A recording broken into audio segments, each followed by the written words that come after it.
കണ്ടുള്ളൂ. ബാലാമണി, എന്ത് കണ്ടെന്ന്? അത് ഉണ്ണിയേട്ടനായി വന്നത്. ഒരുപാട് മോഹങ്ങൾ ഈ മനസ്സിലുണ്ടായപ്പം ഞാൻ ഇങ്ങോട്ടാ ഓടി വന്നത്. എന്നെ നേർവഴിക്ക് നടത്തണമെന്നല്ലേ ഞാൻ പ്രാർത്ഥിച്ചിട്ടുള്ളൂ. പിന്നെ എന്തിനാ ഈ പാവപ്പെട്ട് എന്നെ കരയിപ്പിക്കുന്നത്? ബാലാമണി, 143. 143യുടെ അർത്ഥം ജാനിച്ചേട്ടത്തി എനിക്ക് പറഞ്ഞു തന്നത്. എന്നെ എന്തിനാ ഇത്ര ഇഷ്ടപ്പെടുന്നത്? ഒരു നോയരം പോക്കിനാണോ? എൻ്റെ അമ്മ ഇങ്ങോട്ട് വന്നോട്ടെ. ഞാൻ എൻ്റെ ബാലാമണിയെ മാത്രമേ കല്യാണം കഴിക്കൂ.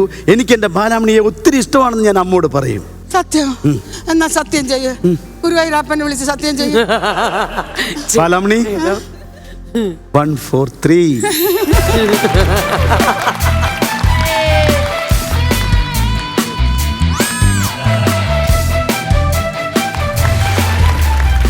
ഈ ബാലാമണിയുടെ അടുത്ത് ആ പെർഫോമൻസ് കണ്ടപ്പോ എനിക്കും ഒരു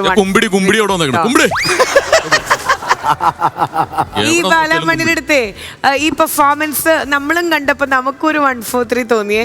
കാരണം ആ കണ്ണാണെങ്കിലും എക്സ്പ്രഷൻ ആണെങ്കിലും ഡാൻസ് ഇവര് റിഹേഴ്സൽ എടുത്തിട്ടില്ല. സത്യസന്ധമായിട്ടുള്ളൊരു കാര്യമാണ്. ഇപ്പോഴാണ് സ്പോട്ടില് ഡാൻസ് സ്റ്റെപ്പ് ഒക്കെ. പക്ഷെ ആ പണ്ടത്തെ ആ ഒരു ടാലന്റ്, ആ കറക്റ്റ് ടൈമിങ് ഒന്നും അല്ലല്ല. ഇപ്പോഴാണ് കറക്റ്റ് ആ പേരൊക്കെ അങ്ങോട്ട് സെറ്റ് ആയത്. എനിക്ക് ഗുരുവായൂർ അമ്പലനടയിൽ കണ്ടപ്പോഴേ എൻ്റെ ഏറ്റവും വലിയ ആഗ്രഹമായിരുന്നു പൃഥ്വിരാജിനെ ഒന്ന് കെട്ടിപ്പിടിക്കുന്നത്.